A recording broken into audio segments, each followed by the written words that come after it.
regarding all these farmers that are now crying about possibly losing their farms because they voted for Trump, this is why you absolutely should not feel bad for any of these farmers that voted for Trump. Now, the ones that didn't vote, yes, feel sorry for them, go support them, do whatever you need to do. But the ones that voted for Trump, do not feel sorry for them, and let me tell you why. I am a builder, and I've been building shit in Oklahoma City going on like 20 years now, and farmers are not stupid. If you have the ability to manage a farm and understand the weather, the climate, your machinery, the chemistry that goes into your crops, you are not a stupid person. You're just not.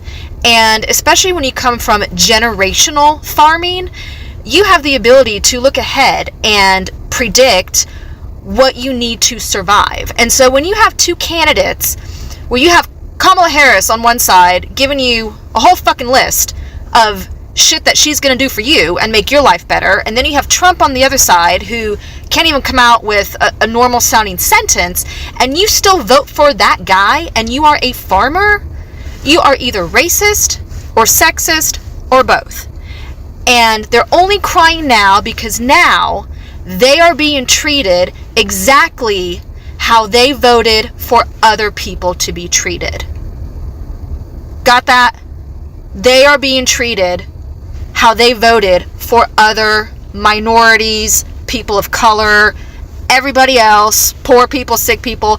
That's how they voted for other people to be treated. And now they're the ones being treated that way by losing their livelihood, their homes, their income, their farms. So do not feel sorry for them. This is exactly what they had coming.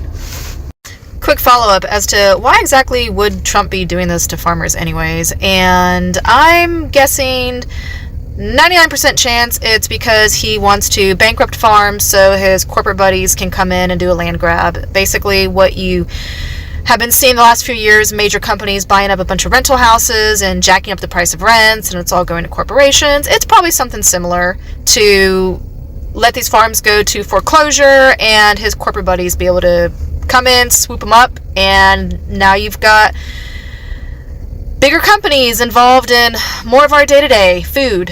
The state of Nebraska has fucked around and found out as they are ready to go bankrupt in the next 6 months. Their state's economy relies heavily on agriculture, and over 70% of their workforce is from undocumented immigrants.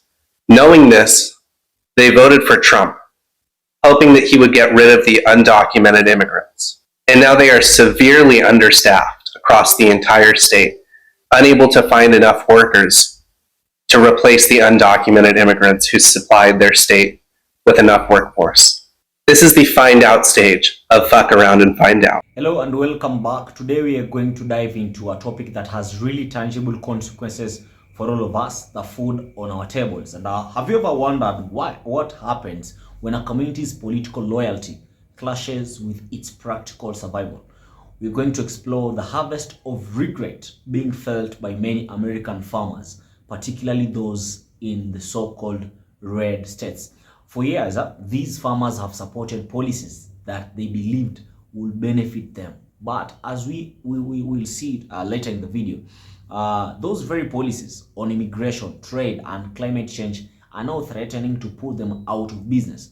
We'll look at how these actions are leading to worker shortages, broken supply chains, and economic hardship, and how it's not just affecting them, but every single one of the American citizens. So in this video, I'll break down the specific policies, the immediate and long-term consequences, and what this situation reveals about the complex relationship between politics and personal livelihood. We've got a lot to cover, so stick around.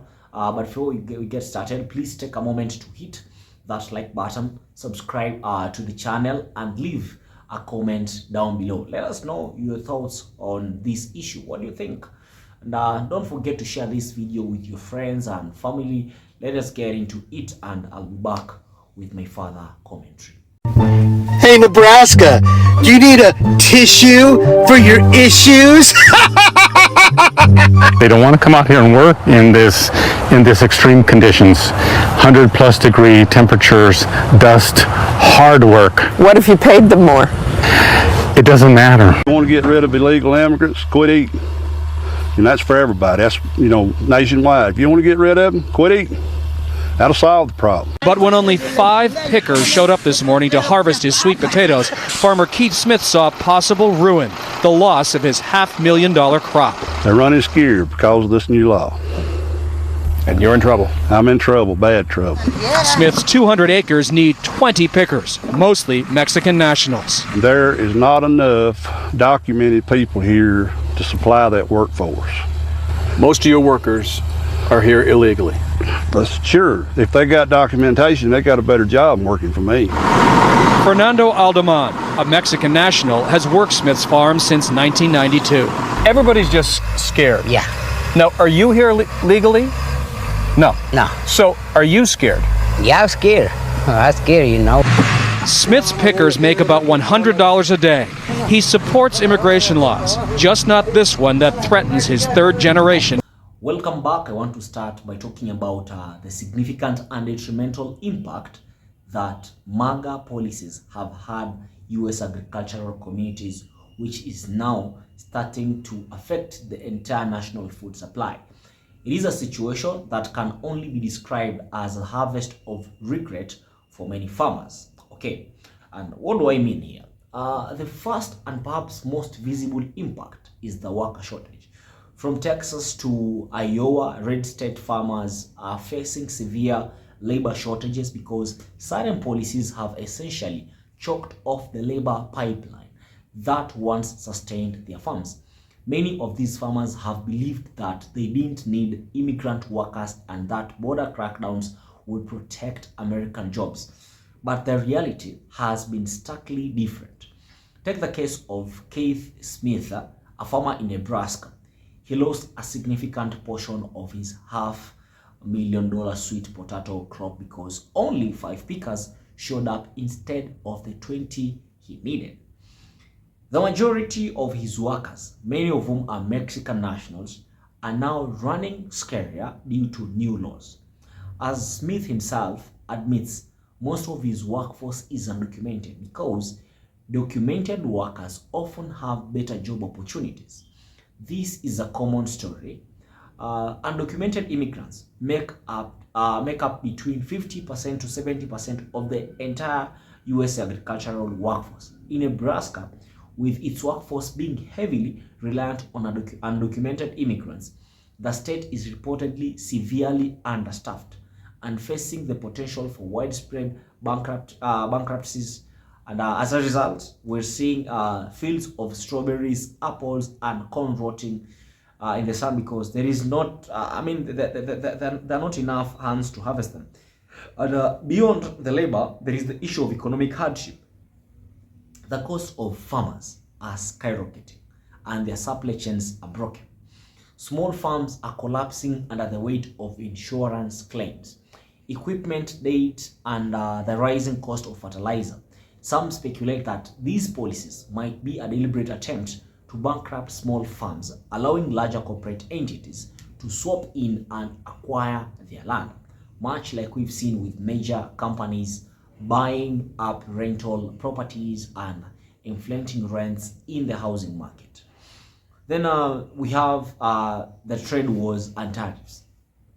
When politicians engage in a trade war with China, many MAGA farmers supported these decisions, believing it would bring factories back to the US. But what happened?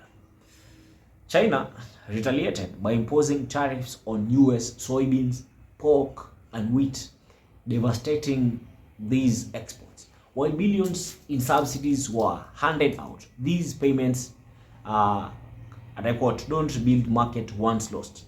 Farmers in states like Iowa and Kansas are now discovering that their political loyalty came at the cost of their global competitiveness. And finally, we have the climate change denial. Many of the red states are experiencing record droughts, floods, and crop failures. Yet, the politicians these farmers supported have consistently downplayed or denied climate science, delaying solutions that could have helped them adapt. So this brings us to a more uncomfortable but crucial point. the consequences of political loyalty. And let me say this. Many farmers, particularly those who voted for Trump, are now crying about possibly losing their farms. And these farmers are not stupid. They understand the complex factors like weather, machinery, and crop chemistry. And their votes were driven by, I can say, racism or sexism, and that they are now being treated exactly how they voted for other people to be treated. This is the core of the F around and find out phenomenon where it's described in the material. And the irony is thick because these farmers supported policies like immigration crackdowns, believing they were protecting their livelihoods, only to find their crops rotting due to a lack of labor. So, whatever is happening in the United States of America right now to the farmers, I can say openly that it is the harvest of regret, because whatever is happening, they chose it. They wanted this. So we can't help them out, but yeah, it is what it is. So I don't know what you think about this, but tell me in the comments below. Like this video, share, subscribe. Let us become a family. I hope to see you in my next video.